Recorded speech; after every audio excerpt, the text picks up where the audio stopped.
Okay, my name is Jim Cardona from Cardona Pinball Designs. What I have here is a No Good Gofers pinball machine. I'm going to go through a installation of a 2.0 kit.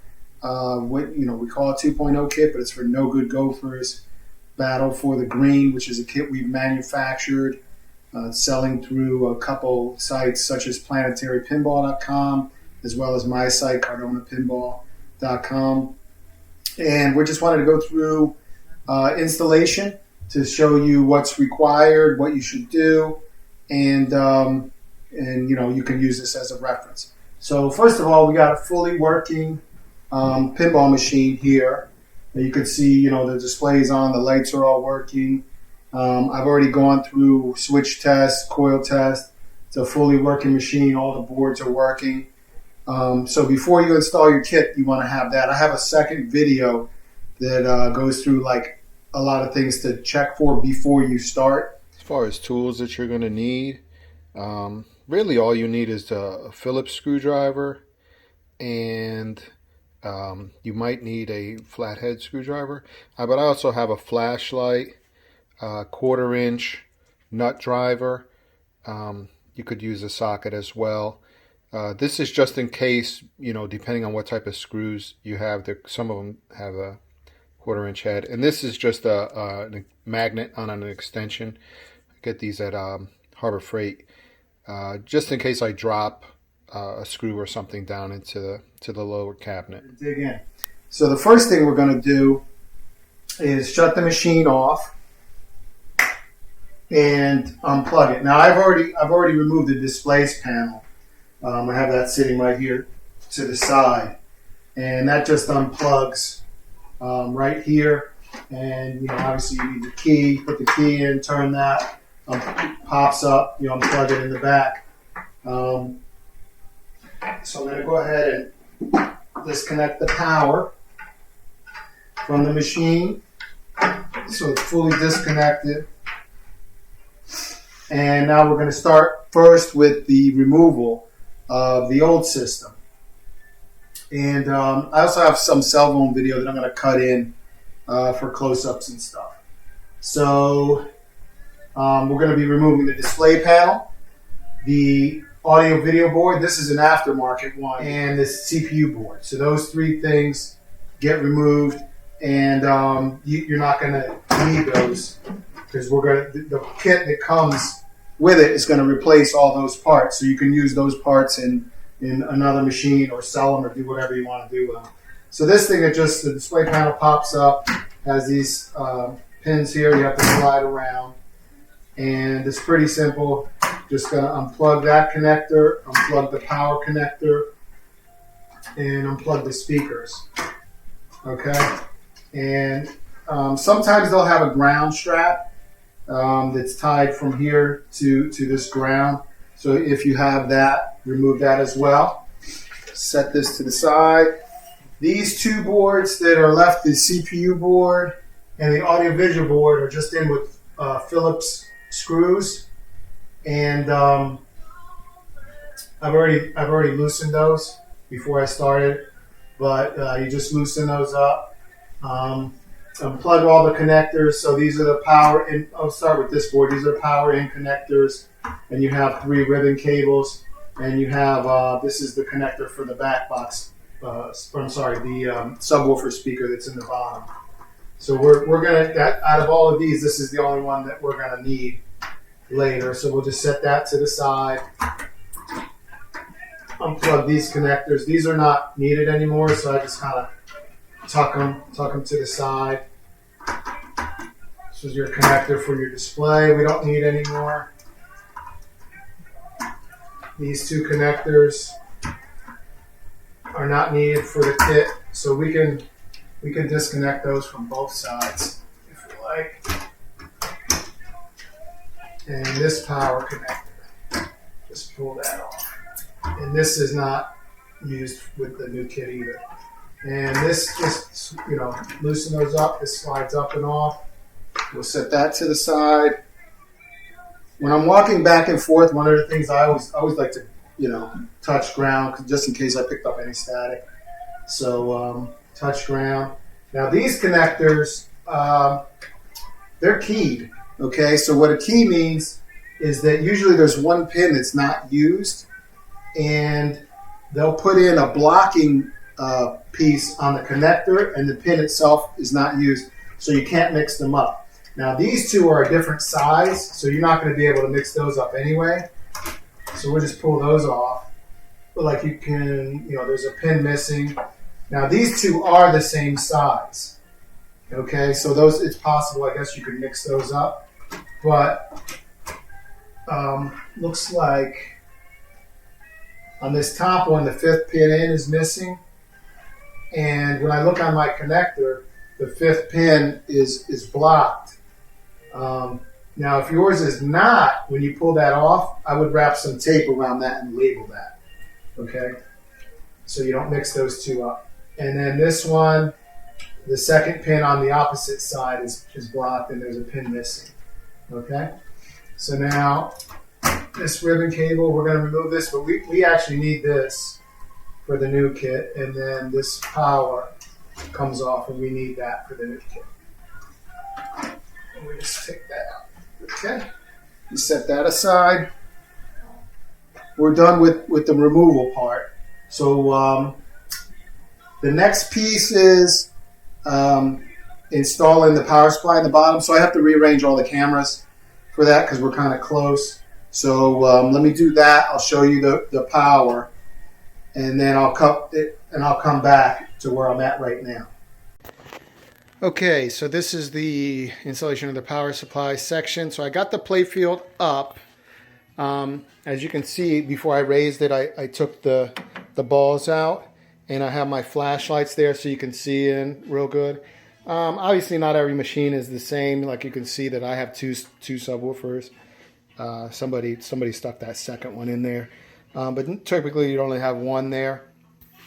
And what I went ahead and did was I've already installed the power supply. So this is the power supply module. It comes mounted on this board. It has 2 fuses. This is the cable, input cable for it. And that input cable is run back and plugged right here into the service outlet. Now this machine is turned off right now, right? So I can plug that in safely. And then I run the output cord.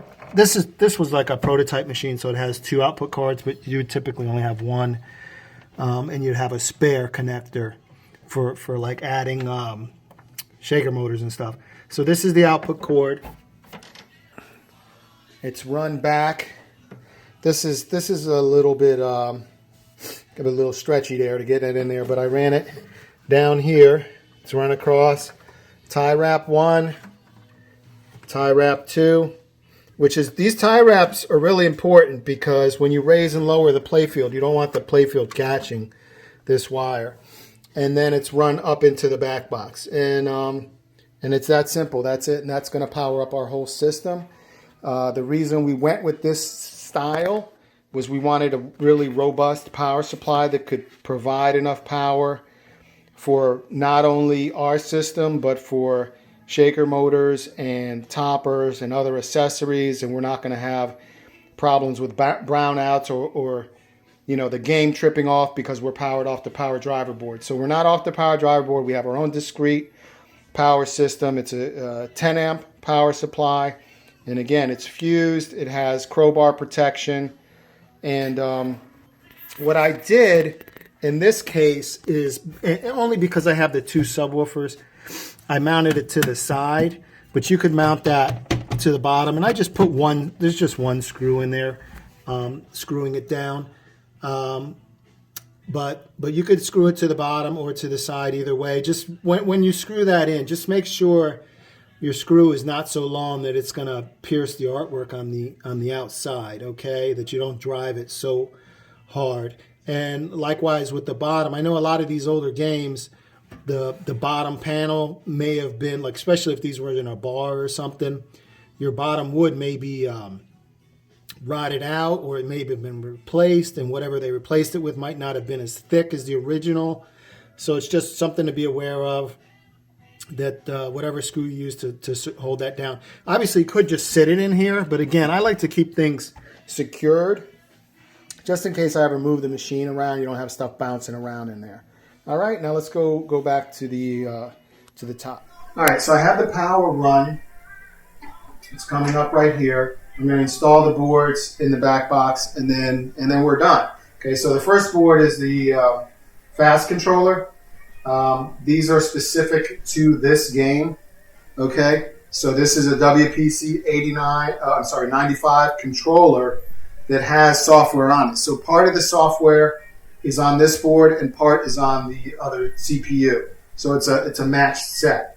Okay, and this it looks very similar to the CPU board. It has all your input connectors, your ribbon cable connector, your power in. It has these two things, but we're not using those in my design. And it also has some Ethernet ports, and we're going to use one of those right now. So put that on. So I'm going to reconnect these right where I took them off from the other board. So again, these are keyed. And these are keyed the same as the old board. So this one has the second pin missing from the left. So they're made to, it's plug and play as far as that part goes. And this one is keyed, so you can't mix those two up. The ribbon cable goes right here, right where you would think it goes, and the power input.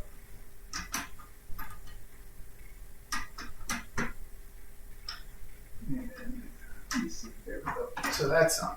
So let me grab a screwdriver. So we're going to tighten that down.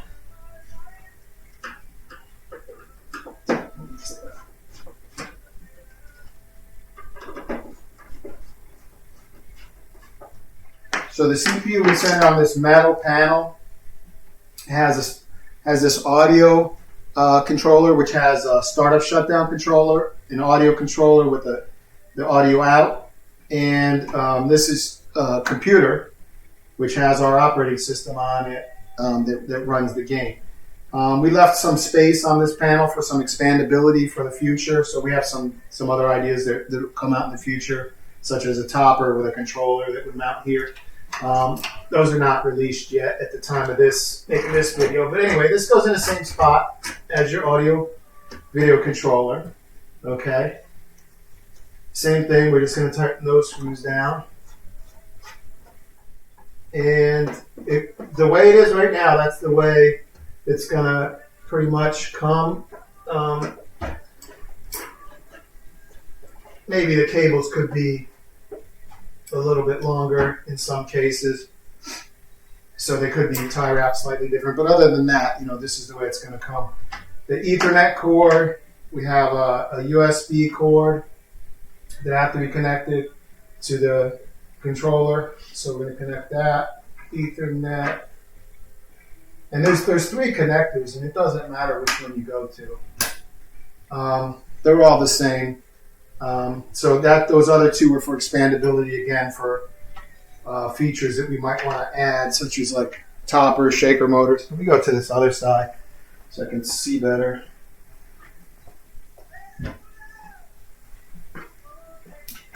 My flashlight.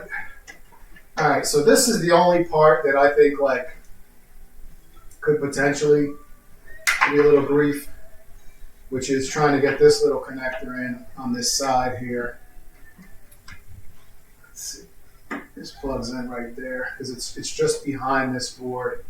But this is this is how this computer talks to this controller board, is through that connection, and it's pre-connected. All these other ones were already pre-connected. So the power for the CPU is pre-connected, and the USB that goes to this audio controller is pre-connected. So that's gonna come like that when you open it out of the box. All right, next thing we have is this display panel, which is going to come just like this in the box. So again, it's pre-wired. These are already connected, plugged in. So you just have to put it in. Oh, I forgot to put it in. So this is our power supply, right, that we ran before. So that goes up here. There's 2 power outs and 1 power in.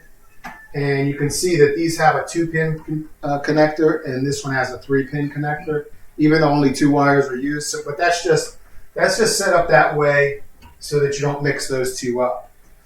Okay, so we got our speakers from our back box. We can go ahead and connect those. And these are labeled, right? This is the subwoofer out. This is your regular out. So put that on. Let's go ahead and do this panel here. So that's going to go there. And we have a power connector that goes to our power out from our startup shutdown controller. So this controller, it turns on the display and turns on the computer. This is just an HDMI cord. I'm going to put it on the computer, HDMI out. And we have our 2 speakers, new speakers that come with it. There's your speaker out. And okay, as far as the speaker wires on this audio board, you can see that you have 2 connections here and here. So and it's labeled. Let me get a little closer. You can see right here there's a label. It shows you right, left, positive, negative, positive. The 2 negatives are in the middle, and there's a little arrow there that points towards this connector. And for the subwoofer outs, it's the same thing, positive, negative, negative, positive, and that goes to this connector here. Now this one, this connector here, this comes pre-wired on the display panel. This one here, this is your subwoofer wires that are in your come from from the bottom up, from your bottom cabinet. So you're going to have to put those 2 wires on that connector. So basically, oops, let me get it right there. So basically all you're going to do is you just slide those 2 wires down onto those pins. And as you can see, these wires are, let me see if I can back up a little bit. One of them has like a little yellow stripe on it and one does not. So what you're going to do is I connect the one with the yellow stripe to the positive, and again, and it can go in either side of that. You see there's 2 subwoofer outs, so that's so you can add something later if you'd like. Do I got that backwards? No. Okay, and then this just slides on there. So that you're going to use a flathead screwdriver to just push those wires down, and there's little metal blades in that connector that cut through the jacket of the insulation so that it connects with the metal underneath. That's one little thing. Like if you turn this on and you find that your bottom cabinet speaker is not working, it's most likely because those 2 wires are not on there exactly right. So you can pull them off and put them back on and try again, and just make sure you get a good connection there. The way the sound works is the sound actually goes out of the CPU on HDMI, and then on the display board, the sound is converted to analog, and then we have an analog out that goes into an audio in connector on the soundboard. The soundboard amplifies that and sends it out to the speakers. So that's it for the connections, with the exception of our ground. So let me put that on. So that's kind of, there's a ground strap right here, and I have a little nut that's going to be included in the kit. And you just screw this down onto the ground strap. Just keep everything grounded and safe. All right, so that's that. That's easy enough, right? Okay, so now we're going to put this in. Keep this out, keep this clear. So let's go ahead and, before I put the back box back in, let's plug it in and turn it on. Make sure everything's good. Okay, so I plug it in. So when I plugged it in, that immediately powered up the power supply. And because that's all the service outlets, so that's always on. So there's power going to that, which goes to this startup shutdown controller. So startup shutdown controller is not going to turn anything on until it detects that the power switch was turned on through this Ethernet cord. So let's turn the machine on. So you see we got power detected here, we got power detected here. It's turning on our output, our display came on, and the CPU came on, so it's booting up the game.